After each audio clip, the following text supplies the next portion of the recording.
ერთი თვის პაუზის შემდეგ ჩვენ დავბრუნდით. ბატონი ავთანდილი. კი, მე ვიკითხე სანამ მოვიტოვე. კონკურენტი არ მყავდა. გინდოდა, არ გინდოდა?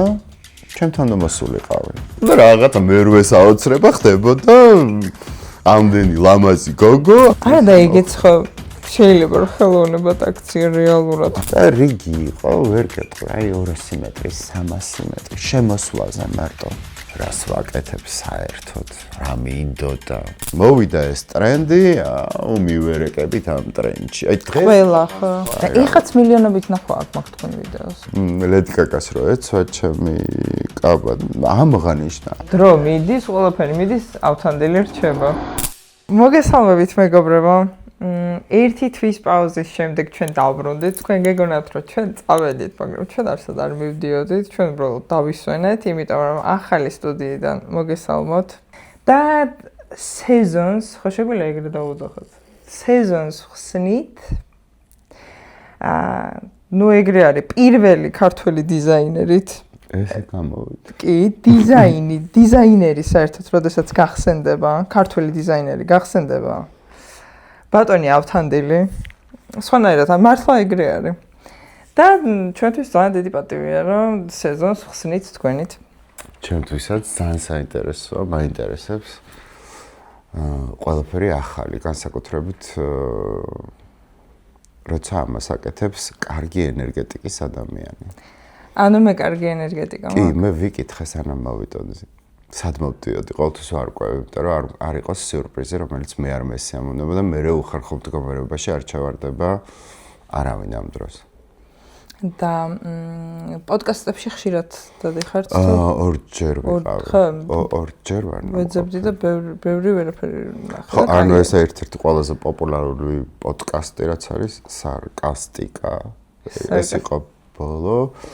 ასევე ვიყავი ძირითადად დიზაინის განხრით. ანუ სამჯერ ვარ ნაყოფ. მეოთხე. ანუ სამი გადავლახე, ესე იგი ასე თუ ისე მივხვდი რასთან მაქვს საქმე. ნუ შემოხვედით YouTube სივრცეში, მაგარია. ჩემი პირველი კითხვა მინდა და რა შემეცვალა. ერთი წლის მანძილზე სულ ერთ და იგივე კითხვას ვსვამდი, პირველ შეკითხვას სულ ერთ ვსვამდი. მე რა ვფიქრობდი რომ შემეცვალა, მაგრამ ეხლა ხვდები რომ მე მგონი არ უნდა შევცვალო, იმიტომ რომ თავარი ხიბლი ამ პოდკასტის და არის ეგ. ხო და ვსვამ ეხლა ამ შეკითხვას. ვინ ხართ მაშინ, როდესაც საკუთარ თავთან მარტო რჩებით? გააჩნია რა პერიოდია ცხოვრებაში და რა მინდა კონკრეტულად ამ ეტაპისგან, ან რა მაწუხებს, ან რისი გადალახვა შეიძლება და ამას სწორად მივუდგე. იმიტომ რომ ცხოვრების სხვადასხვა ეტაპზე, სხვადასხვა ასაკში, სხვადასხვა მოცემულობაში ყოველთვის რაღაც სხვა გინდა, სხვა გაღელვებს. და როცა გაღელვებს, გონია რომ ეს არის ყველაზე მნიშვნელოვანი, თუმცა გადის დრო და ხვდები რომ ეს ის არ არის, რაც შემდეგ ეტაპზე გჭირდება.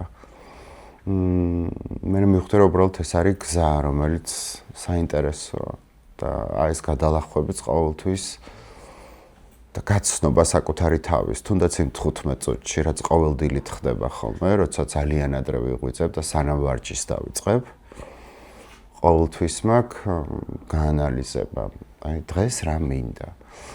ასე რომ ჩემი გლობალური ხედვა ავთანდილის შემოიფარგლება ერთი დღის 15 წუთით. თუ ისე შესრულდა როგორც მე მინდოდა დღის ბოლოს აუცილებლად აღვნიშნავ ძილის წინ. ზოგადად ჩვევათ მაგ უკვე ვიყო მადლიერი, თუნდაც 2 ან 3 მომენტის, როცა კარგად ვიგრძანი თავი, როცა ბედნიერი ვიყავი და დავიმახსოვრე. კი, ავთო შენ ახლა ძალიან კარგად ხარ. დაიმახსოვრე. ფიქსაციას აკეთებთ ხო მომენტის. იმიტომ რომ ყოველთვის რაც უფრო დრო გადის, მე ვხვდები რომ რამდენი კარგი რამ ხდება ცხოვრებაში და თითქოს იმ მომენტში ვერ აღიქვავ და დღის ბოლოს აღარც გახსოვს. იმიტომ რომ ტვინს მიდრეკილება აქვს ნეგატივისკენ და უფრო იმახსოვრებს ამას. თუ მას სწორად დაამუშავებ და მინიმუმზე დაიყვან, ხვდები რომ მშვენიერი დღე გქონდა. არ არის სავალდებულო ყოველ დღე მთები გადაიარო. ამაში ხო დიდი დრო დაგჭირდა. ასაკია საჭირო გამოცდილება და დაკვირვება. ანუ არის ადამიანები, რომლებიც არ ითვალისწინებენ, თქვათ, რაღაც ეტაპებს ცხოვრების. ეს იმას არ ნიშნავს, რომ წარსულით უნდა იცხოვრო. წარსულიდან უნდა აიღო ის მნიშვნელოვანი ეტაპები, გაითვალისწინო. ზოგჯერ ეს სქემა არ მუშაობს, იმიტომ რომ ახალი დრო როცა დგება, ახალი წესები აქვს ნებისმიერ ახალ დროს. ისიც მივხვდი, რომ მოცემულობა არასდროს არ ვარგა. არასდროს. შენ თუნდა მოიგონო ეს მოცემულობა, გატეხო ის სტერეოტიპი და დაიწყო ის ახალი ნაბიჯები, რაც აუცილებლად გამოგივა. არასდროს არ უნდა დაუშვა, რომ არ გამოგივა. თქვენ ძალიან ბევრი რაღაც გადალახეთ რეალურად ცხოვრებაში. ახლა ზედაპირული ჩემი იქიდან ხედველობიდან გამომდინარე გულისხმობ. შიგნით ალბათ სიღრმეში კიდე ბევრი რაღაც ხდებოდა. თქვენ სამხატვრო აკადემიაში, როდესაც თქვენ ხო სამხატვრო აკადემიაში ჩააბარეთ. თქვენ თბილისში არ დაიბადეთ? არა, მე დავიბადე ოზურგეთში. მადლობა ღმერთს. კიდე კაი ეს იუმორის გრძნობა მაქვს, გურული, ნამდვილი, რამაც გადამარჩინა და მოვყავარ დღემდე. გავიზარდე მართლა ფანტასტიკურ სივრცეში, თუმცა ძალიან მალევე მოგვიწია ძალიან რთული პერიოდი ცხოვრების და მომიწია მარტო ბრძოლა აი იმ დიდ გამოწვევებთან, რაც მე თვითონ დავუსახეთ ჩემ თავს თბილისში. ანუ მშობლები არ წამომყვნენ, მე წამოვედი მარტო და დავიწყე ბრძოლა. გადარჩენისთვის. ქირით უშუქობაში გარეთ ომი სიცივე დილის 5 საათზე პურის რიგში დგომა არ ვიცი მშიერი. აუ და აი ოდნავ უკან გადავახევ თქვენ რეალურად აი სამხატვრო აკადემიაში ჩაბარების სურვილმა ჩამოგიყვანათ თბილისში ხო? იცი რა არის მე ვიცოდი რომ მინდა და განვითარება იმ მოცემულობაში მოგეხსენება საზღვრები არ იყო გახსნილი ერთადერთი რაც შეიძლებოდა იმ პერიოდში მოგეხერხებია ისიც თუ გამოგივიდოდა საბერძნეთში მიდიოდნენ ხოლმე სამუშაოდ. ნუ მე ყველაფერი გავაკეთე, მაგრამ ვერსად ვერ წავედი. ჩემი მნიშვნელოვანი პერიოდი დაიწყო, როცა სრულიად შემთხვევით რადიოში გამიმართლა რომ იყო შუქი. ვიცი ეგ ისტორია. მოვისმინე რომ ტარდებოდა ავანგარდული მოდის ფესტივალი. ანუ ბოდიში კიდე რო გაწყობთ მე ფერმწერი ვარ პროფესიით, მე არ ვარ დიზაინერი. თქვენ ოღონდ ეს გაიგეთ მას შემდეგ, რაც თქვენ სამხატვრო აკადემიაში სწავლობდით? არა, მე ვემზადებოდი მაშინ. მაგ აკადემიამდეც მივარ, რამდენად საერთოდ აღარ დამჭირდა ეგ სქემა. და ეს იყო ხელოვნების აკადემია, სამხატვრო აკადემია არა. გადაერქვა მაგრამ? არა. თუ სხვა განხრა იყო, მაშინ იყო კერძო სასწავლებლების პიკი, რასაც ახლა ვიმკობთ, ვიმკით.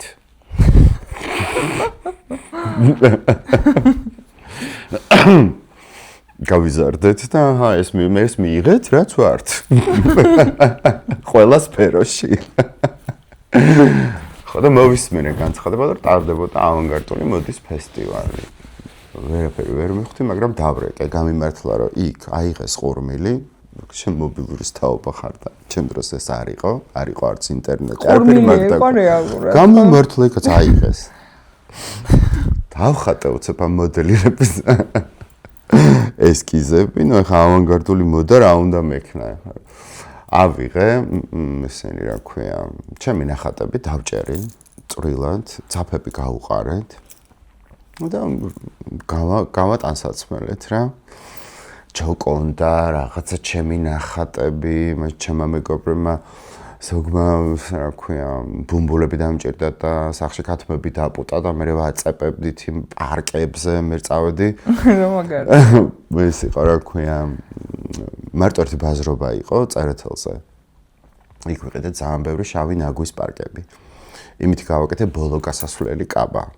და მახსოვს რომ ყიდულობდი იმ ქალმეთხრე ღორთმა ბედნიერად გაგაყიდინოს, რა მე ფიქრა რომ როგორ არის ანუ ბევრი ვიყიდე ოპტომ ვიყიდე და უნდა გადამეყიდა საცალოდ ну მოკლედ შევკერეთ ეს ამბავი და მივედი ამ იმაზე რა ქვია მიმიღეს ეგ გამოგრჩა ესკიზებით მიმიღეს და დადგა ეს რეპეტიციების და მოდელების და აი ამ მთელი ისტორიის პირველი დღე ეს სტარტებოდა გამოფენაზე იყო ესეთი დიდი ხიდი განათებული სხვაგან ჩათვალე რომ არსად არ არის განათება ну არ არსებობს განათება იქ რანაირად გაჩნდა არ ვიცი და ძალიან ბევრი ლამაზი გოგო ძალიან ბევრი საინტერესო ადამიანი და ეს ორგანიზატორები ანუ სხვა სივრცეში ვარ რა და ბოდიში ეს კონტრასტი იყო საერთოდ სხვა სივრცე კი ჩემი ხედვისთვის კი თუმცა მე როცა პატარა ვიყავი და ფანჯრის რაფაზე ვიჭექი ეს ყველაფერი ვიცოდი იმიტომ რომ ინტერვიუებს ვიძლეოდი ჩემ თავთან კასეტებზე ვწერდი ხოლმე ეს ხო არ ვიცი თუ არა ეს რას ნიშნავს ორი კასეტა იდებოდა და როგორი დაკავებული ვიყავი როგორი ცნობილი ვიყავი როგორ აი არ მეცალა არაფრისთვის და როგორი სუპერსტარი ვიყავი ეს სუპერსტარობის რა გითხრა მაგრამ ქართული რეალობისთვის ოკ მართლა არის რა ვიცი მაგაზე ოკ ეს რა საზღვრები რა ყოფილიყო გახსნილი არავინ არ იცის რას მივიღებდით თუმცა მივიღეთ ის რაც ვარ დღეს იმ მოცემულობაში იდეალური ვერსია გამოვიჩეკე მოკლედ დადგა ეს რეპეტიციების დრო ნუ ავირჩიე ეს მოდელები სასწაული გოგოები და ეხა მივხვდი რომ ეს წავიდა მოვიდა დატრიალდა სხვის რეპეტიციებს რო უყურებდი რაღაცა ვერ დავალაგე თან პრეტენზია მქონდა რომ აი მე უნდა დავამახსოვრდე ყველას წავედი რუსთაველზე რუსთაველის მეტროსთან იყო აი ესეთი კიბებით ადიოდი და იყო აი ამ ხელა ერთი კვადრატი ეს რა ქვია ოთახი და სულ გამოტენილი იყო აი ამ კასეტებით და აი სხვა მუსიკით ეს იცი როგორი დრო არის რომ აი ვისუსმენ აი без меня тебя любимый დრო არის რა და რაღაცა აი ეს ამ სქემაში ვცხოვრობთ მეთქი ამბიციოდ ხარ რა აი რამე ძალიან განსხვავებული მინდა მეთქი რომ მოდიო იყოს აფროდიჯიო რა მოусმინე ამ ფროდიჯს გავგიშდი გადავირე წავიღე ამ ფროდიჯის მუსიკაზე დავდგი სპექტაკლი რა პერფორმანსი ხო ну ყველა გაგიშდა გადა სამ-სამჯერ მატარებინებდნენ რეპეტიციას ესე кайფობდნენ რა ეს თელი უბანი და ვისაც ჩუქი არ ქონდა ის ხალხი და კიდე მონაწილეები და დამსწრეები ვინ წავიდოდა იქიდან ერთი განათებული ადგილი იყო და რაღაცა მერვე საოცრება ხდებოდა ამდენი ლამაზი გოგო ამდენი დიზაინერი და ნუ მთელი ის იყო რა ქვია მოვლენა იყო რა მოკლედ მე ვერ გავიმარჯვე მაგრამ ნუ იქიდან დაიწყო ჩემი აღმასვლა მაშინ დაიწყო კლუბები კეთდებოდა და დაიწყეს აი მოცეკვავეების, მომღერლების და დიზაინერების მოდელებთან ერთად დაპატიჟება. მე ვიყავი ერთ-ერთი ნომერი. ანუ ვიღაცა იმღერებდა, მე ვიღაცა იცეკვებდა, მე 4 მოდელი გამოვიდოდა, დიზაინერი ავდა იმ 4 მოდელის მე გამოვდიოდი ესე კლუბსა აკლუბზე შევდიოდი, მე კიდე იყო ცეკვა, სიმღერა და ბოლოს სრულდებოდა მოდა. ეს მე დაიწყო ამ ყველაფერმა განვითარება და ნელ-ნელა მე მსუბუქი მრეწველობის აღორძინების პროექტი იყო, სადაც დამპატიჟეს, მე უკვე პოპულარული გავხდი. და ოჯახი ამ დროს ხო, ნუ ჩემშობლები ჩამოდიან, კი, ყველა გულშემატკივროს, რა თქმა უნდა. ტელევიზორი იყო მაშინ და ამ ტელევიზორში მე ძალიან ხშირად ვიყავი. რა მაგარია. ნუ ეხა გურისთვის ხო საერთოდ. რამხელა სიამაყე იყო. ხო. და დიდად კი ვერავინ დიზაინერი. წარმოიდგინე იმ დროს რა დიზაინერია. ხო, მაგას როგორ აღიქვამდნენ მკერავებთან, მარტო გურიაში კი არა თბილისში ძვლის ხარშავდნენ.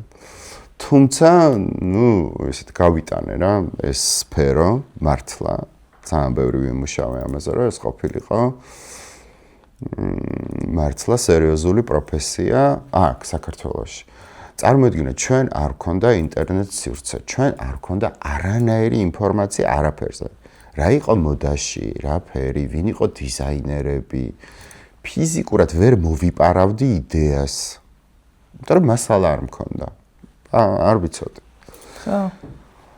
ძალიან საინტერესოა. აი მაგ პერიოდის მოდა თუ ფერწერა თუ კინო თუ რაც კეთდებოდა, იყო ყველაფერი ძალიან გულწრფელი. მართალი. სიმართლე იყო ეს. იმიტომ რომ ვერავის გავლენის ქვეშ ვერ მოვექცეოდით, ვერანაირად. პირველად ფული როდის გამოიმუშავეთ ამ თქვენი საქმე? ძალიან მალე. მე უფულოდ მუშაობა არ მიყვარდა არასდროს. იმიტომ რომ მოდელებს დაუწყე ტანსაცმელის კერვა, ან თვითღირებულებაში და ისინი იცმევდნენ ხოლმე ამას და როგორ ხდება ხოლმე სხვათა შორის დღემდე. ანუ რჩევით, აუიცი, რაღაცა მაგარი ბიჭი გამოჩნდა, დიზაინერია თვითონ გირჩევს, რა მოგიხდება, დაგიჭრის, შეგიკერავს და იქნები განსხვავებული. განსხვავებულობა იმ პერიოდში კი არა დღესაც უყვარს ქართველს, ხო? კი. იყოს განსხვავებული. რაღაც პრეტენზიული. ხო და ვახტები თემებს იცი, ეხლა ვატყობ ჩემ თავს, რომ იქეთაც ხვევი, აქეთაც ხვევი, რა სადღაც, იმიტომ რომ ხო, მაგრამ მე რო ბოლომდე მოყვებით, მარტო თქვენ იცით, რა ვახტებით. ხო, მე ვიცი. და ჩემმა თაობა. შემშობლების თაობა. ხო, და ნელ-ნელა ფულის კეთებაც დავიწყე. მოგეხსენება ბანკები არ იყო. ანუ აი ამ რა თქმა უნდა. ქეშად ვიღებდი. აი ამ ფულს მე ვატარებდი ხანსადრომელ ჭიფრში. აი, წავწვალობდი მოკლედ. და ძვირი ღირდა თქვენი ტანსაცმელი თავიდანვე თუ?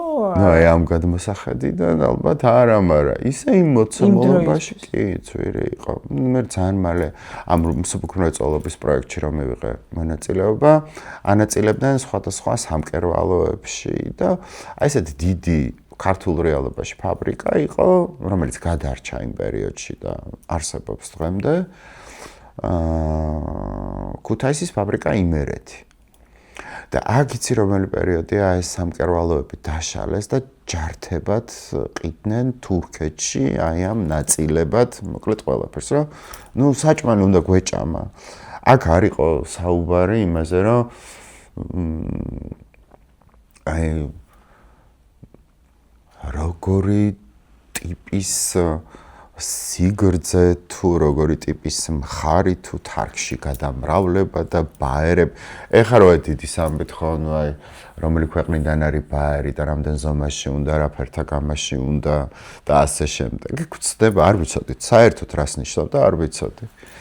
და ესე პირდაპირ კერავდით, ის რაც ეცვათ ამ გოგოებს, რო ვაჩვენებთ, იმასვე ვყიდდით. ეხლა ამ 2 მეტრ სიმაღლეზე ხო ყველა კლიენტი არ იყო. ჭრიდით მერე ხელებს, იგზებს, აქ ვამატებდით, რომ ისინი ქორწილებში მიდიოდნენ. იმ მოცემულობაში რაც კეთდებოდა რა. ამ პროექტში რომ მივიღე მონაწილეობა, გადამონაწილეს ქუთაისის ფაბრიკა იმედ. წავედი ქუთაისში. გამონაწილეს იქ ბალახვანში ერთ-ერთ უბანში ფანტასტიკურ ოჯახთან. აი თან გადაყოლილები იყვნენ და იქ დავიწყე კოლექციების კეთება. კოლექციის კეთება დავიწყე, გავაკეთე ბავშვების სტუდია, ეს სანამ ბასტიბუბუ იქნებოდა. და შევკრიბეთ, გავაკეთე განცხადებები ის კი არა რომ დღეს რო სტორიზდებ და ის რაღაცა აპია. აკრავდ. აი თავის ნომრები. და არაკეს ხალხმა მე როცა სახში ვიყავი, ვიღებდი, ესე წერდით აი ფურცელზე და როელში. შევადგინეთ. მე ვურეკავდით ამას, ამ ხალხს ვიბარებდით, ესე გავაკეთე სტუდია და 3 თვეში ერთხელ ვუკეთებდი ჩვენებებს მეტეხში, სადაც იყო ცხელი წყალი, გათბობა, შუქი, კარგი სივრცე. სუპერ პირობები ხო? ხო, ვავარჯიშებდით ამ ბავშვებს. ძალიან ბევრი მოდელი გაიზარდა და ძალიან ბევრი ცნობილი ადამიანი აი ამ სტუდიიდან დღემდე რომ ახსენებენ. ავტობიზიას ამბავში ხო და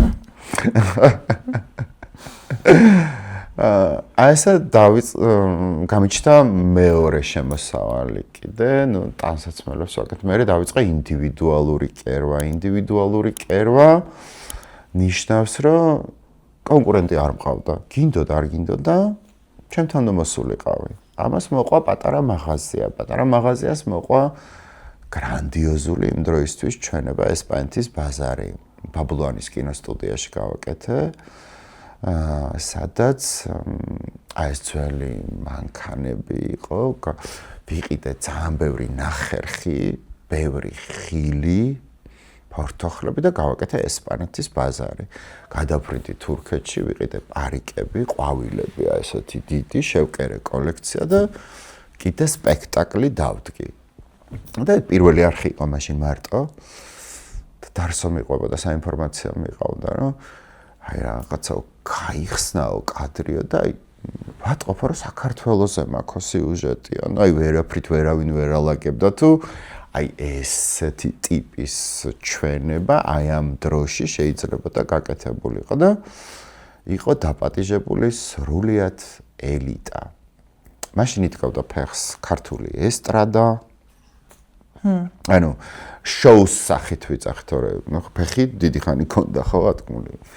მაგრამ აი ესეთი რა პირველი კონცერტები ჩაცმულ ხო აი უფრო მაგახრით მაშინ იწყებდა მოძრაობას პირველი ტელევიზიების მოკლედ ყველაფრის გაცოცხლების პერიოდი იყო და წარმოიდგინე ამათი ყველაფრის ვიზუალზე საზრუნავი იყო ჩემი შესაბამისად დამჭირდა შენობა რომ ერთ ადგილზე მემუშავა. ვაი მე ერთადერთი რო ხარ თან რა კაია და თან რა რთულია რა. არა, მაღაზიაში იყო ხოლმე, აი დილით ხო პორის რიგში იდგა ხალხი.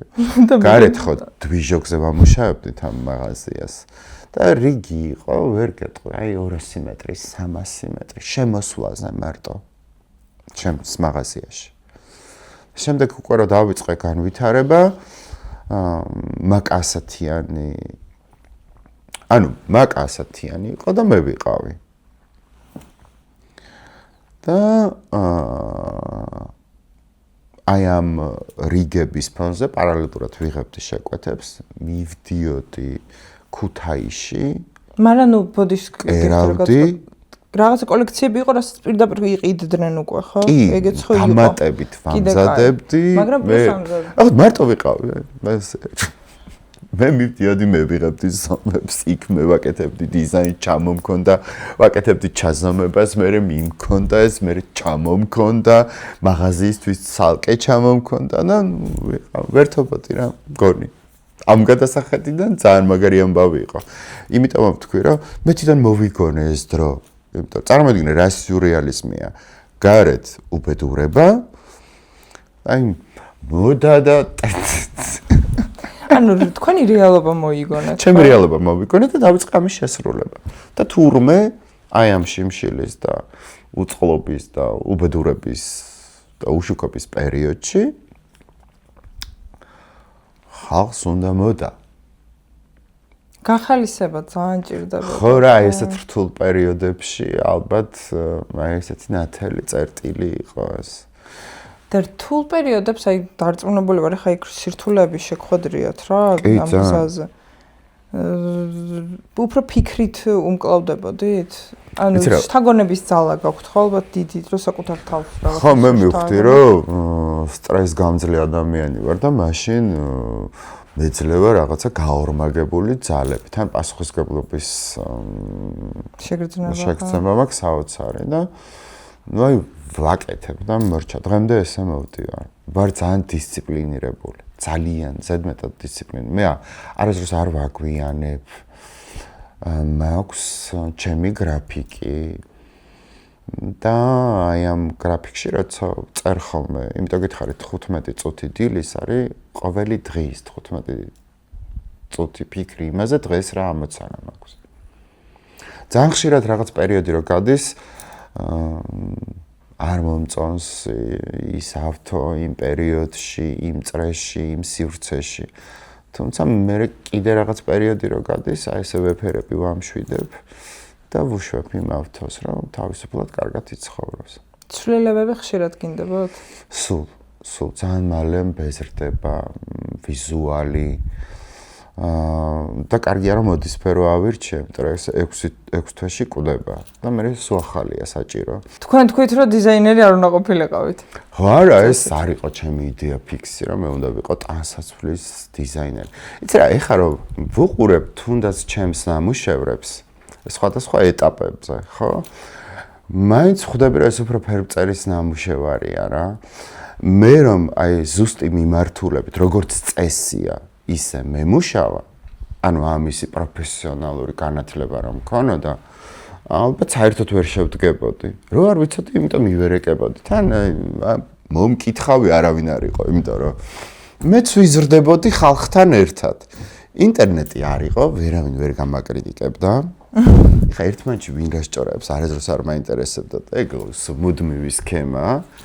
მაგრამ ეს რასაც ჭორაობდნენ ძალიან კაი ამბავი იყო, იმიტომ რომ მოდიოდა ეს მომხმარებელი რა. არ ვიცი ხ მართლა რომ ყოფილიყო გახსნილი საზღვრები და მე მქონოდა იმის საშუალება რომ სხვა ქვეყანაში მიმეღო სერიოზული განათლება, გამევლო პრაქტიკა და ყოფილიყო ინტერნეტ სივრცე, სადაც ხა დღეს მსოფლიო შენს ტელეფონშია, ხო? შეგიძლია შენი თავი ის პრეზენტაცია შენვე გააკეთო. მე ფიზიკურად ვერა. მართლა იმ მოცემულობისთვის მაქსიმუმი გავაკეთე. და რამე ეტაპი გქონიათ, როდესაც ან გაჩერება მოგინდათ, ან ვერ გავჩერდებოდი ფიზიკურად, იმიტომ რომ იმ პერიოდში ელემენტარულად საჭმელი უნდა მეჭამა. მე და მთელს ჩემს ოჯახს და საახლობლოს. უნდა მეარსება, ვინის ქირა უნდა გადამეხადა. შემდეგ უკვე როცა გაჩნდა რაღაც საშუალებები, რა თქმა უნდა უფრო მეტი მომინდა ცხოვრებაში, ვიდრე გადარჩენის რეჟიმი და სოიოს ჭამა ხორცის მაგივრად, მე ხორცი მომინდა და ვიყიდე და ვჭამე. და აღარც ერთ ეტაპზე აღარ მოგდამებიათ, რომ აი თქვათ იქნებ შევიცვალო პროფესია და ინტერესი. სულ ვებრძვე ამ პროფესიას. აი რაც თავი მახსოვს რომ აი საერთოდ ვისთან არის ეს მოდა, თან რაც უფრო დრო გადის, ანუ ისტორიები, აი მოდის ისტორიები, აი რაც ჩაიდო თავის დროს, ხო აი ეს კოდი ამ ბრენდებში და ყველა ძალიან ინდივიდუალური იყო და აი ვერ ცხებოდი აი ამათი ისტორიებით, ინსპირაციით. დღეს რა ვიცი თუ არ წაიკითხე ვინ არის, ვერც ხვდები ვინ არის, იმიტომ რომ მოვიდა ეს ტრენდი, მივერეკებით ამ ტრენდში. აი დღეს იყო განსხვავებული, არის ძალიან რთული. დღეს მართლა სულ გიждები და ისო ბალერჩიკოფ ახალი თაობის დიზაინერებს თუ ვინმეს შეამჩნევენ, მე კომერციაზე და ფულის კეთებაზე და მათემატიკაზე არ ვსაუბრობ. დღეს თუ ვინმე შეგამჩნევს სოფლიო ბაზარს, უკვე იცით რამ ხელა მიღწევა. ეს ბაზარი არის გადაჭედილი ყველა საფასო პოლიტიკაში. აბსოლუტურად. აი მეორეს მხრივ ხა ამ გადმოსახედიდან მე გამიმართლა იმ მხრივ რომ მე ვიყავი და მორჩა კინო. მაკა ასათიანი. ოღონდ ეს იცით რამდენი ხანი გრძელდებოდა? ბოლოს ვიცახდი რა. ვინმე დიზაინერი კიდე არ გამოჩნდება მეტად. მე კიდე კაი რა, თამუნა იგორო ყამერე დათუნა მე, ანუ მე უკვე დაიწყო ამ სფერომ ისეთი. განვითარება ხო? ხო, განვითარება. მე ვარ აბსოლუტური თვითნასწავლი, ფერმწერი, დიზაინერ. მე დღეს ასე არა ვარ, ვინ ვარ, იმდენ რამე მინდა და იმდენ რამე მომწონს, რაც არ გამიკეთებია, იმის კეთებით ვარ, ეხა დაკავებული, რომ მიხაროდეს რა, რამე მიხაროდეს. ეხლა ხო თქვენ მე მითხარით რომ ინტერიერის დიზაინით ხართ თან დაინტერესებული ახლა. მე რაღაცა ვიდეო ნახე რომელიც თქვენ ინსტაგრამზე გიდევთ, სადაც თქვენ თან ხატავთ და თან ძალიან ლამაზი ავეჯი, ნუ სავარძლები დგას. მე ვაკეთებ დიდი ხანია უკვე ავეჯს. ასევე არტ ობიექტებს. ფერწერას დავუბრუნდი პანდემიის დროს და მადლობელი ვარ ღმერთის, რომ ეს ნიჭი მაქვს, იმიტომ რომ შემიძლია ჩემს სამყაროში ვიცხოვრო. ანუ მე ეს კატეგორია არ ვარ, რომელიც ვთქვათ კურნალობს და თერაპიაშია და გულს ატანს, რამდენიც სწორია, გულს აყოლებს. გულს აყოლებს, თუნდაც რამე სერიალის ყურების დროს, ან ფილმის დროს, ანას მე მივდივარ, ვარ მე, ტილო და ზეთის საღებავი და ყოველთვის ეტყობა ჩემ ნახატებს, რა პერიოდი იყო ჩემ ცხოვრებაში, იმიტომ რომ თავარია იმ ჩემ სამყაროში ვიხარჯები და ჩემ მოგონილ სამყაროში ვარ ხოლმე და ეს ძალიან მიჯანსაღებს ფსიქიკას. და გცლით ემოციურად ახლა. იმიტომ რომ თან რატომ მიყვარს ფერწერა? აქ არასდროს არ მიფიქრია, რომ ვინმე უნდა შემაფასოს. მთელი ცხოვრება შევეჩვია იმას, რომ შემფასებელი მყავს და ეს არის კომერციული პროექტი და აუცილებლად უნდა გაიყიდოს. რაც უფრო წლები გადის და იზრდება ბიზნესი, უფრო მეტი კომერცია, იქ მთავარი გმირი არის მათემატიკა.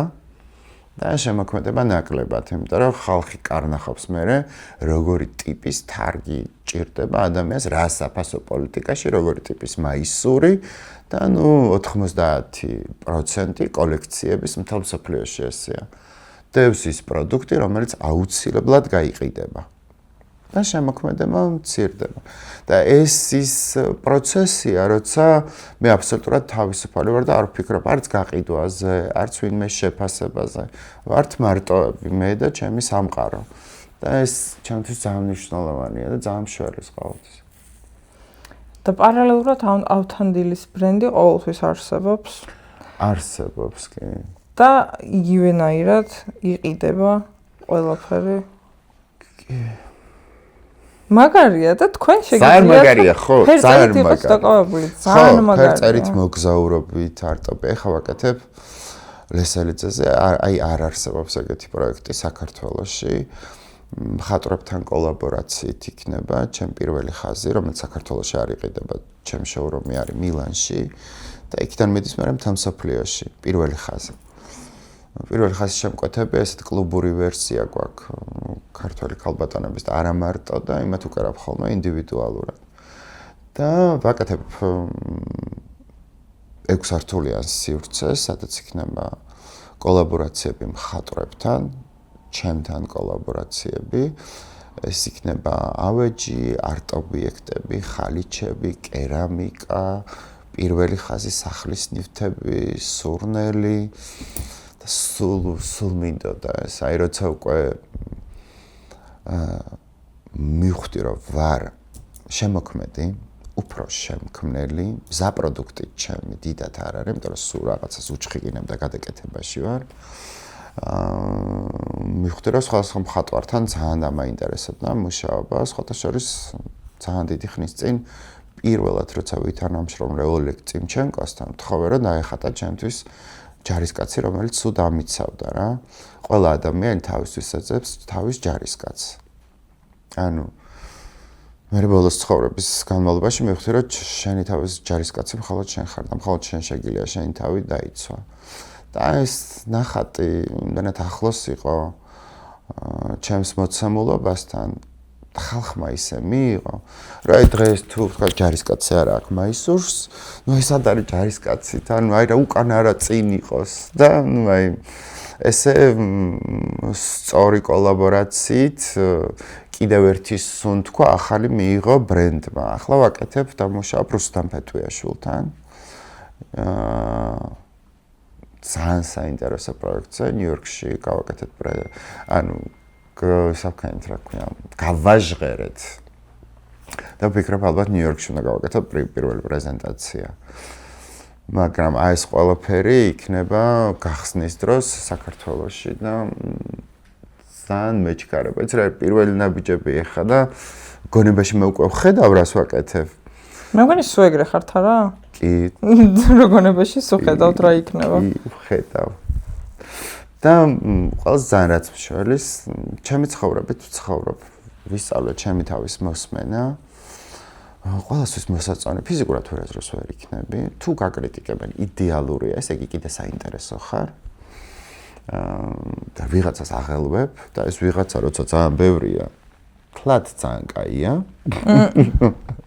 და ახალი თაობა უფრო მეც რო ყიდულობს შენს ტანსაცმელს, შენი შვილის სამეგობრო და მათი მეგობრები, რომ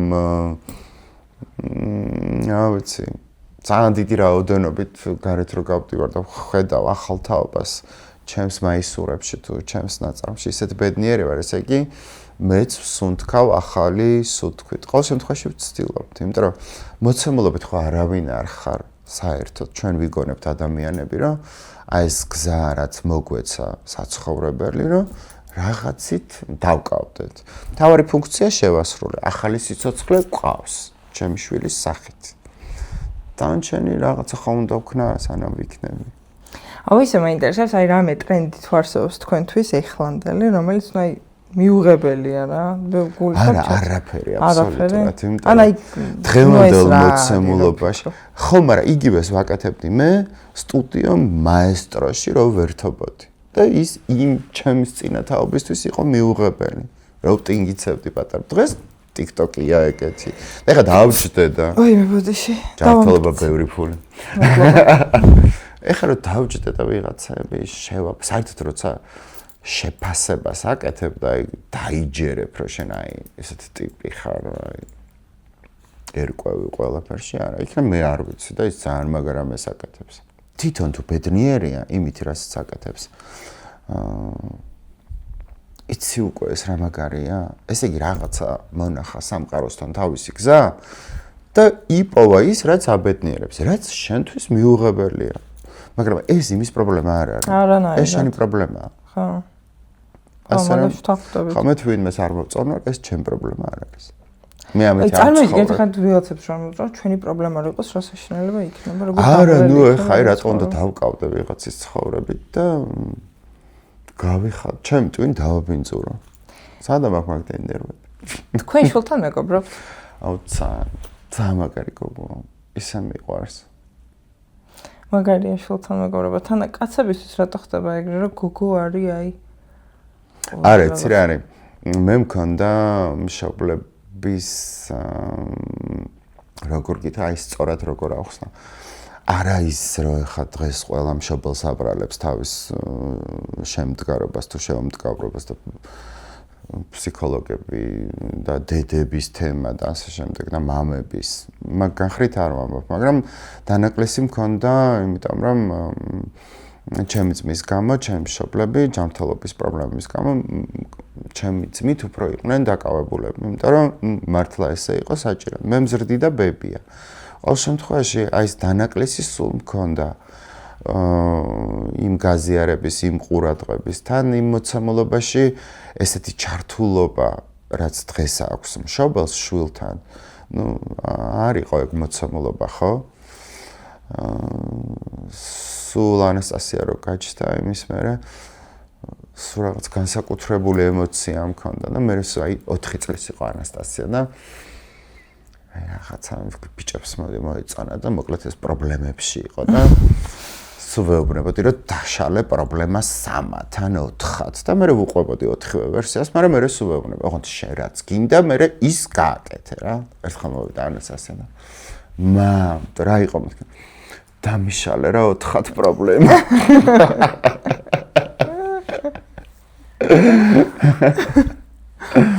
ანუ ახერხებდით ყოველთვის რომ დაინახა პრობლემა ხო, მინდა ყოველთვის რომ აი პატარა ბავშვი როგორ არის, ხო გინდა რომ გაიაროს რა და სანამ ისწავლეს სიარულს, ხო გვერდით კეხანა თუ წაიქცა და ვერა თქვა უნდა დაეხმარო. მაგრამ სიარული თვითონ უნდა ისწავლოს. აი ეგ მაგარია, იმიტომ რომ ძალიან ბევრ მშობელს უნდა რომ თვითონ კი არ ისწავლოს ბავშვს სიარული. აი ასწავლოს ბოლომდე თვითონ. აი რაღაცა ჭიპლას რო არ შეიძლება შენი არო შენი შვილის მაგივრად. შენი ფეხებით ვერ. ვერ გამოვა ეგ ისტორია, არ იქნება ბოლო სერია კარგი. და ეხლა რამდენი იჯდება ფსიქოლოგთან ის ბავშვი. რამდენი წლის არის? ეხლა გახდა 21-ის, აირჩია გზა დედის. იურისტ ან სამართალი. ანუ ხელოვნებისკენ არ წავს. იცი რა, ძალიან მაგრა ხატავს. მაგრამ უფრო ხობად უყურებ. ხო, მაგათ ცეკვავს. ნუ აი აგენტები ძალიან აწუხებენ პარიზში, მაგრამ ან თავის დროზე მე ვიყავი, ყოველთვის ვეუბნებოდი, რომ არ მიდოდა არასდროს, რომ ჩემ შვილს გაევლო ის რთული გზა, რასაც გადის მოდელი გოგოები. იმიტომ რომ ყველა ბავშვი არის ძალიან ლამაზი, ხო? მაგრამ ეს ისეთ ასაკში ხდება, როცა ეს ბავშვები დადიან კასტინგებზე და მას არ ირჩევენ დიზაინერები. ეს ხო იმას არ ნიშნავს, რომ ეს ბავშვი უშნოა. ანუ ამ მომენტისთვის ეს ტიპაჟი არ ჭირდება დიზაინერს, ხო? და აი 4, 5, 10 უარი რას უშვება ახალგაზრდა გოგოს ფსიქიკას? აი ყველაზე რთული პერიოდი ცხოვრებაში თქვენი აი ამ გადმოსახედიდან როდის გქონიათ? აი როცა მეწყება სიცარიელე, ის კი არა რომ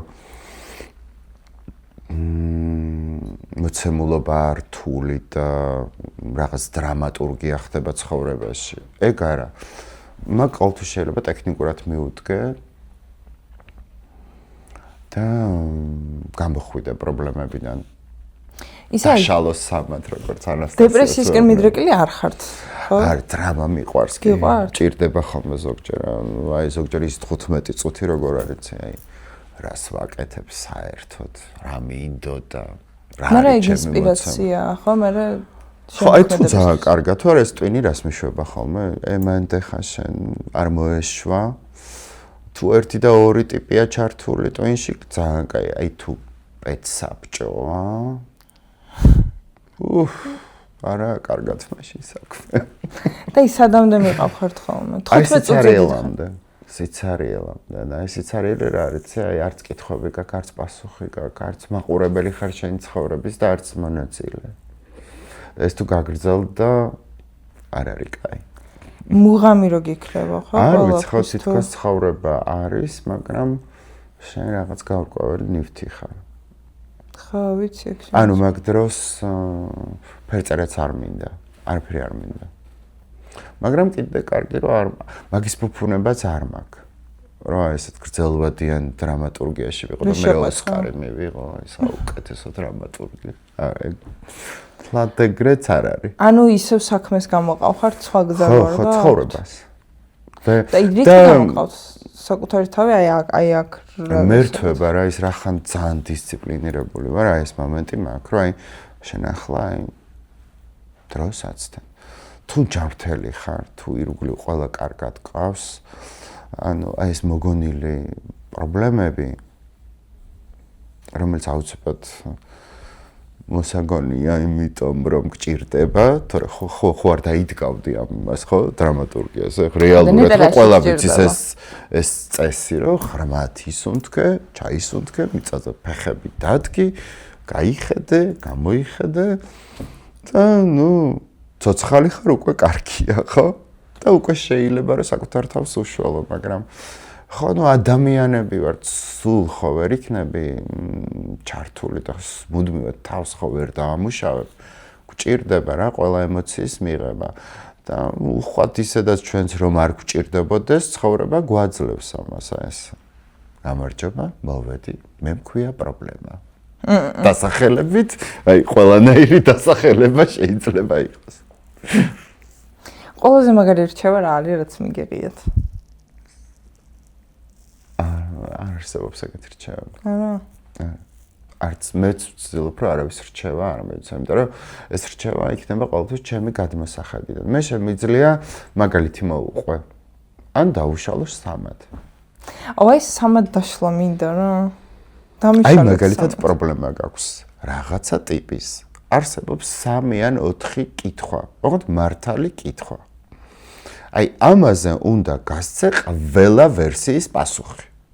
რაც შენ მოგწონს, როგორი გინდა რომ პასუხი იყოს სინამდვილეში რა ხდება ყველაზე ცუდი ვერსია აი როცა ამებს ჩამოწერ ხო და შენ უკვე იცი რამოდენიმე პასუხი შესაბამისად აღარ ხარ პანიკაში და აი ამ პასუხებიდან რომელიც ყველას ძალიან დაგიცახებს იმას უნდა მიაწვე და შეასრულო და აი თქვათ აი ეგეთი პერიოდი თუ გაქვს რომ არაფერი არ გინდა ხო ნუ მაშინ და დაიხმარო პროფესიონალები მე ხო გეუბნები აი შემიძლია ერთადერთი ჩავრთო ხატვა ბევრი სეირნობა მოგზაურობა ზოგჯერ მოგზაურობის დროსაც ხვდები რომ უბრალოდ სივრცე შევიცვალე და არსად არ წავსულ ვარ გონებრივად ეხლა ვცდილობ ხოლმე ხო ისეთ ქვეყნებში წავიდე რაც ამანთებს გამაგიჟა კუბამ ან მეგონა რომ ერთ დიდ სპექტაკლში ვიღებდი მონაწილეობას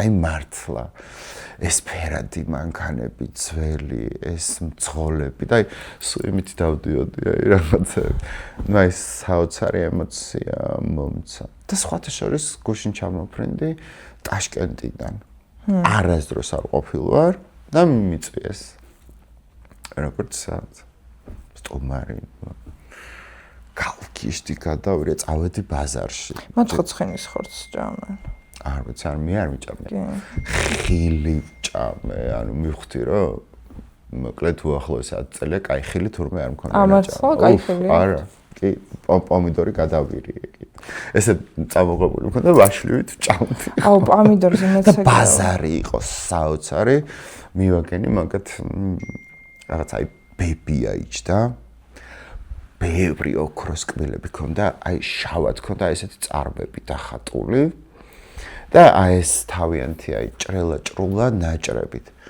ღმერთო როგორი აი საოცარი პერსონაჟი იყო რა და იმისგან ვიყიდე ესე აი ამ ხალხ ნაჭრებს აბარებენ ხოლმე აბრეშუმით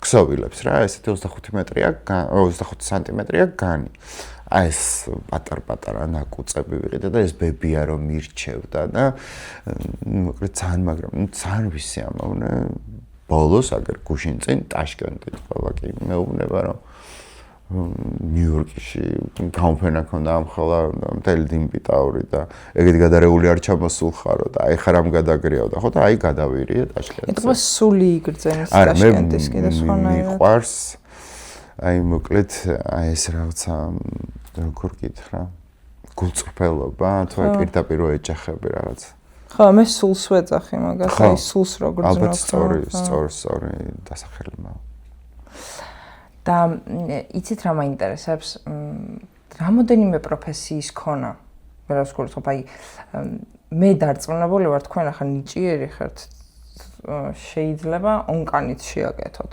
სახლში თუ გაფრთხილდა ონკანი მთლად ჩემი თემა არ არის მაგრამ სხვა რაღაცას გულისხმობ მაგრამ შემიძლია ხო აი მაგას გულისხმობ აი კიდე პლუს რა იქნებოდა აი ამ ორი საქმის გარდა რასაც დიდი სიამოვნებით გაკეთებთ პლასტიკური ქირურგი იქნებოდა აი ჩემ შეფლებისთვის რომ დამეჯერებინა სამედიცინოზე რომ ჩამებარებინა არა და მაშინ შეიძლებოდა იმიტომ რომ ბევრი კოოპერატიული სამედიცინო ანიშნულების შენობა იყო წავედი ხატვაზე არა და ეგეც ხო შეიძლება რომ ხელოვნებად აქცია რეალურად ანუ ადამიანის ნაკვთები რა ხო აი იდეალურ ვერსიას გავაკეთებდი რა ბუნებრივობას არ დაუკარგავდი ადამიანს აი ესე ერთხელ როგორ დრო დადგა რა მაგაც რო ტენდენციებია 2 წელი მოდაშია ბევრი ტუჩები მე ცოტა ტუჩები მე ძალიან მოდაში არის ეხა აი რაღაც სუიცლება ხო მაგას ტრენდი და როგორია რომ წელიწადში ერთხელ ხან ყმა გაქვს ხან არ გაქვს ხან გაქვს ბევრი ტუჩები ხან არ გაქვს ხან წარბი არ გაქვს ძალიან საინტერესოა ხო რა დრო დადგება იცი ეხა როგორც მე არ წარმომედგინა თავის დროზე რა ხო რა მობილურში მსოფლიო მექნებოდა აი ეს რაღაც დავაჭერთ ალბათ ხელს და დღეს მინდა ვიყო მეტრი და 95 კერაცის ფერთა ალბათ 18 წლის დუნ შედიხარ გამოდიხარ 2 საათი გაქაჩავ ვაიმე მაგ მივდიო არა მეზარება ძალიან ეხა კიდე 2 მეტრი და 18 წლის შენჭერმა. თუ თავიდან გავიარო ეს გზა არა მეყოფა. რამე შეცვლედეთ წარსულში? ვერ ხა ერანაირად. არა, აი რო გქონდეთ სუპერძალა. იცი, აი სუპერძალა რომ მქონდეს, აი იცი როგორი მოცემულობა იყო. ნუ აი ფაქტიურად დიდ ციხეში ცხოვრობდი. საქართველოში, თბილისში. ანუ აი საბჭოთა კავშირი ვიყავ, მე პიონერიც ვიყავ, მე კომკავშირელიც. სტენდის გაზეთებს ხატავდი. მაგის გამო მყავდა 5-იანები, მას ჩვენთან 5-იანები იყო. 10-იანები მერე შემოვიდა. არ ვიცი, ვერსად ვერ გავდიოდი. ნუ ალბათ ვისაც ძალიან დიდი ფული ქონდა, ისინი დადიოდნენ და სწავლობდნენ სხვა ქვეყნებში. ჩვენი, რა ვიცი, ერთ-ერთი სხვა ქვეყანაში წასვლა იყო მოსკოვი. მაგაც ძალიან გვიან მოხვდი და სხვათა შორის მაგაც მაქვს გამოცდილება, საკმაოდ პოპულარული ვიყავი რაღაც პერიოდი. კვირეულებზე მიმიწვიეს კვირეულზე და გამოვიდნენ. რა თქმა უნდა, მე ომი რომ 2008-დან საერთოდ არც ვიცი რა ხდება რუსეთში. თუმცა რუსულად კარგად ვლაპარაკობ. იმიტომ რომ ჩემ დროს რუსული იყო, ანუ მეორე ენა. ინგლისური გვიტარდებოდა კვირაში ერთხელ და ისიც არ გვიტარდებოდა. ხო, ნუ ეხლა როგორც არის ინგლისური, ისე იყო რუსული ადრე. ხო, ამიტომ ახალი თაობის ხედვით აი ეს სქემა რაშიც მე გავიზარდე და მათი მშობლები როგორ გითხრა, ნუ მიუღებელია და არა, აი, ნუ ალბათ რთულად დალაგებადი მათ ფსიქიკაში. მე ბაი საქართველოს ისტორიის დიდი ნაწილი ვარ, ხო, ამ სფეროში. ეს მოგწონს, არ მოგწონს, სხვა თემა არის. ფაქტია. დღეს იმიტომ რომ იმ დროს არ იყო ინტერნეტი, იმიტომ რომ ესე ვრცლად ვერ ვშუქთებოდი, ახალ თაობას არც აქვს აზრი, რომ აი ავუხსნა, რა გზა გავიარე. ოღონდ აი ესე ინტუიციით. ხო, ჯერ გადარჩენის რეჟიმით, შემდეგ ეს იქცა ბიზნესად. და დღემდე აქტუალურია, ესე იგი მოწონს ხალხს. ესე იგი, სადღაც ეძახის ადამიანებს. ესე იგი, მართალი ხარ შენს ბიზნესთან. იმიტომ რომ შემოქმედებითად აი მე მაგალითად ჩემი კოლექციიდან სულ რამოდენიმე კოლექცია მანთებს. დანარჩენი იყო რეჟიმი, ანუ აი 6 თვეში ერთხელ გადავედით აუცილებელ ჩვენებებზე. მე არ ვიცი დღევანდელი მოცემულობით დიდი მოდის სახლების დიზაინერების საერთოდ როგორ არსებობენ. ძირითადად, ანუ გაზაფხული, მერე შუაში კიდე კრუიზის მეორე დღე, მესამე დღე, მერე ოთხგუზური, მერე კრუიზიდან გამოსვლის პერიოდი, მერე შემოდგომის ცივი პერიოდი, აი 580 კოლექცია წელიწადში ყოჩა, რა. აი ყოჩა. ტენდენცია არა, იმედი ვიყავით, რომ სხვები ქმნიან 500,000 კოლექციას წელიწადში. ხო და ნახე რა რთული გამოწვევა. აი რა რთული გამოწვევა. საერთოდ აი ამ დოზით ტანსაცმელი. წარმოიდგინე, ამ დოზით ხო რამდენი მოდის დიდი სახლია. ამდენი ტანსაცმელი ყველა მოდის სახლიდან. შემდეგ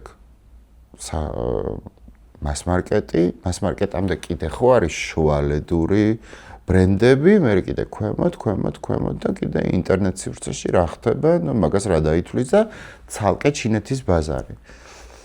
აი ამდენი ტანსაცმელი და ამ ყველაფერს რო ვაცნობიერებ ხოლმე, რომ მეც დღემდე როგორი აქტუალური ვარ, სადღაც მიხარია, მაგრამ აი ძალიან ბევრი არ არის. ძალიან ბევრია, ხო. ფიზიკურად ინფორმაცია გიძველდება. სანამ ეს ტანსაცმელი რეალურად გაყიდვაში გამოვა, უკვე იქ ახალი ჩვენება, ის გეძველება. და არია თუ მანიიკი არ ხარ, მოდის და ჩაციკლული, ალბათ ფიზიკურად ამდენი ტანსაცმელი. იმიტომ განიცდის ესეთ რთულ პერიოდს. ეხა 1 წლის წინ ფაქტიურად ყველა ისეთ სერიოზულ წამყვან სახლში შეცვალეს დიზაინერი. ეს წარმოიდგინე რის იმანიშნებელია, რომ მოდის სფერო, როგორ, რა ვიცი, კრიზისი აღარ ქვია მაგას ისტერიკაში იყო ალბათ ეს კონგლომერატები ვისთანაც შედის ეს სახლები რა ხო და აი რა გამოიწვია მართლა მათემატიკა ბოლო სერიაში მივდივართ მათემატიკაზე რაც უფრო მეტი ფული დაიწერება მით უფრო კაი ამბავია სად არის ახლა ეს ალექსანდრ მაკუინი ნუ რა ვიცი რეებს აკეთებდა ან ჟან-პოლ გოცია ჩემი ყველაზე საყვარელი დიზაინერი იყო და საერთოდ მაგის დამსახურება სადღაც ვაბრალებ ყოველ შემთხვევაში არ მინდა რომ ასე დავიჭერო რომ მე დიზაინერი ვარ და მე როცა უკვე შევისწავლე ჟან-პოლ გოციეს ნამუშევრები ანუ ისე რომ არ ვიცოდი მისი ნამუშევრები ძალიან ვაიბით ერთი ტიპი ვიყავით რა ერთი ტიპაჟები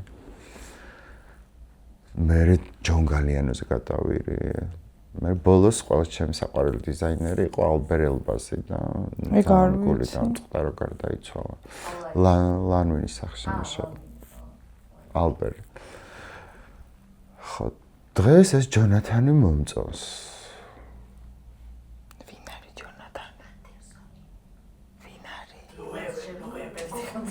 და სხვათა შორის შანელის სახშიც ძალიან კაი ბიჭია ეს ყოჩა. აი, ოღონდ ძალიან მაინტერესებს რამდენ ხანს გაძლევენ. დემნა მოგწონს? იცი რა არის? დემნა ფაქტია, რომ ისტორიული ტიპაჟია რა. აი, ეხლა მგონია ძალიან რთულ ვითარებაშია. აი, ძალიან რთული გამოწვევა. იმიტომ რომ ბალენსიაგა არ არის ეგეთი მასშტაბური სახლი და ქონდა სავარაუდოდ ძალიან მეტი თავისუფლება. ახლა არ ვიცი. ალბათ ძალიან უთვლიან მაგაც მათემატიკას, იმიტომ რომ ძალიან რთულ ვითარებაშია ზოგადად გუჩის სახლი უკვე კაი მესამე წელია და ნახოთ რა სიზავი, ისე კი უბალეთში ყოფ. ხო, მაგარია როგორ შემოდგებთ. ხო, იცი რა პერიოდები მქონდა რა რაღაც ბრძოლები მქონდა დემნას მიმართ. თქო რატომ მქონდა არ ვიცი, იმიტომ რომ რაღაც თანხwebdriverში ვიყავით ესთეტიკის და ვიზუალის. ეს უბრალოდ დამთხევა იყო. მაშინ ეტყობა ეგეთი პერიოდი მქონდა. სხვათა შორის მაშინ შევეჯახე პირველად ინტერნეტ სივრცეში რას ნიშნავს აი გადავლა ადამიანს. მე ხო ტელევიზორის ბიჭი ვარ. ანუ შესაბამისად ამ კომენტარებს ვისმენ ახლობლებისგან, ხალხისგან და ასე შემდეგ, თუც არავინ არ გეუბნება. და იქ პირდაპირ შევეჯახე როგორი ტიპის რეალობას, იცი? ვაუ, ეს უკვე საინტერესოა, მე ამ ინტერესმა 1-5 დღე გაქაჩა და მე გავაუქმე ეს. აი, რაში მჭირდებოდა ეხა ეს? ან საერთოდ ამ აზრის გაგება რაში მჭირდება? ძალიან მოვისმენი, არ მაქვს Facebook-ი. Facebook-ის გარეშე ცხოვრება ძალიან მაგარია. აი ეს დილის 15 წუთი რაც გაქვთ, ყველა ადამიანი უმეტესად ატარებს ამას ტელეფონში, ამ დილის 15 წუთს Facebook-ში. ისეთ საშინელ ინფორმაციას იღებ. მთელი დღე დადიხარ, მე დაღურავდი. მე გარვიცი რას ნიშნავს, სადღაც 10 წლის წინ მოხდა ეგ ამბავი, 10 წელი ასე არა ვარ, რა ხდება Facebook-ზე, Instagram-ზე არაფერს არ ვპოსტავ. Instagram-ზე გიდევთ ჰაილაითებში გიდევთ ის ფოტოები, რაც უნდა გიდევთ პოსტად. აუ მე გაგახსენოთ ის ვიდეო, რომელიც ძალიან პოპულარულია, ხა ყველამ ვიცით თქვენი ქორწილის ხო? ქორწილის. აუ ეგ ხო. ისე რა მე მგონი თეაგვასალი ეს ხმის გამო. ნუ ხმის გამო და მე ისე აღწერს თქვენს ქორწილს, რომ ყველაფერს ეგ იყო ექნებოდა ეგეთი ქორწილი და თქვენ აი ეგ იყო როგორი პიკი გადაცემა, იცი? ან პოპულარული იყო ძალიან. არ თქვა. ძალიან. მაგ გადაცემაში თუ მოხვდებოდი აი ახლა TikTok-ის რეიტინგები ხო არც მილიონობით ნახვა და ეხაც მილიონობით ნახვა აქვს მაგ თქვენ ვიდეოს. ნუ იყო ძალიან კაი. აი რა არის ეს გადაცემიდან მოვედით YouTube პოდკასტი ხარ ხო შენც? კი, მე პოდკასტი ვარ. მადლობა. სხვათა შორის ფეშენის განხრით რო იყოს და მეტი ინფორმაცია რო იყოს. არის სხვათა შორის მე მითხრეს რომ არისო ვიღაც კაი გოგოებიო. აი, მართლა ამაზე გეუბნებიან. ძალიან ადამიანი როგორც მოდა დაიწყო ეგ საქართველოს. ნუ ადამიანი რომელმაც მოდო დაიწყო, დრო მიდის, ყველაფერი მიდის, ავთანდილი რჩება. ეგრეა. ის რა Lady Gaga-ს. სხვათა შორის Lady Gaga-ს რო ეცვა ჩემი კაბა ამღანიშნა. არის როს არ აღნიშნავენ ხოლმე. ეგ სუპერსტარები რა თვითონ თავის გვერდზე. და მე ამღანიშნა, ისა გამიკვირდა. აი დაიქცა მაშინ ერთ-ერთი პირველი ესეთი იყო მე უკვე დღეს მე მგონი ყველა ქართველი დიზაინერისაცვია ნუ ყოველ შემთხვევაში ნუ მისთვის ქართველი დიზაინერი უცხო თემა არ არის და პირველად დაინგრა ყველაფერი როცა ამერიკულმა ლოგმა ან სადღაც მეორე დღესვე დაბეჭდა სრულად ჩემი კოლექცია და მანამდე იყო დიდი სტატია რომ მონიშნეთ საქართველოდან მონიშნეთ ავთანდილი რუკაზე და ამე რა მაგალობელი რა ბავშვი ვიყავ იცი იმიტომ რომ მე ხა წარმოიდგინე იმ თაობის ვარ რომ შემფასებელი რაც არის ის არის ხო აი ესეთი პროფესიონალური დონის შეფასებები არის არ მქონიან ეგრევე ამერიკული ვოგის და მთელი 1-5-6 სეზონი ესეთ გემრიელად წერდა და ყველა ფოტოს აქვეყნებდა და მე რა მომბეს და ის კვირეულიც და სტატიების და ყველაფერი ხატვა დავიწყე და მოგზაურობ ან მანემბესდება ყველაფერი ხო აი თქვენი აზრით რა არის ყველაზე მნიშვნელოვანი იმისთვის რომ პროფესიულად სულ იზრდებოდა აი საკუთარ თავთან რა არის საჭირო ეცი რა რაღაცა როგორ გითხრა მე ჩემი ტექნიკა მაქვს რაღაც აი ყველაზე რთულ ამოცანას და აი თითქოს არარეალურს და შეუსრულებად დავისახავ და მივდივარ რა. ცხოვრებაც უფრო საინტერესოა, იმიტომ რომ სულ გამოწვევებია, რაღაცებში უნდა გაერკვე. აი ისევე როგორც დავიწყე ტანსაცმლის დიზაინერობა. ომის დროს უშუქობაში დვიჟოქზე ძალიან მაგარი ისტორია.